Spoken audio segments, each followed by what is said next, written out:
அஸ்ஸலாமு அலைக்கும் வரஹ்மத்துல்லாஹி வபரகாத்துஹு. தினமும் ஓர் உபதேசம்.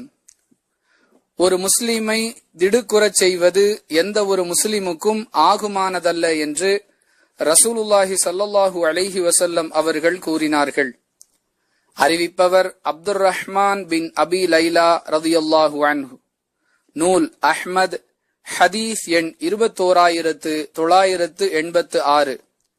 அன்பிற்குரிய அல்லாஹுவின் நல்லடியார்களே, ஒரு முஸ்லிமுடைய எந்த ஒரு செயலும் சக முஸ்லீமை திடுக்குறச் செய்யக்கூடாது என்பதை அல்லாஹுடைய தூதர் அவர்கள் விளக்குவதிலிருந்து இயன்றவரை நம்முடைய செயல்களால், அது விளையாட்டிற்காக செய்யப்படக்கூடிய செயலாக இருந்தாலும் சரி அல்லது திட்டமிட்டு செய்யக்கூடிய செயலாக இருந்தாலும் சரி, அதன் மூலமாக யாரும் பதட்டமடையக்கூடாது.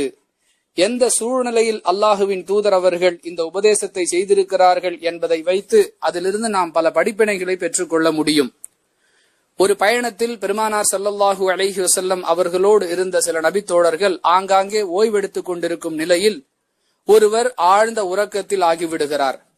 அவருக்கு அருகில் இருந்த அம்பு கூட்டில் இருக்கக்கூடிய அம்புகளை எடுத்து மற்றவர்கள் ஒளித்து வைத்துக் கொள்கிறார்கள். தூக்கம் கலைந்தவுடன் அவர் தன்னுடைய அம்புக்கூடு காலியாக இருப்பதை பார்த்து திடுக்கமடைகிறார். அதை பார்த்து மற்றவர்கள் எல்லாம் சந்தோஷப்படுகிறார்கள்.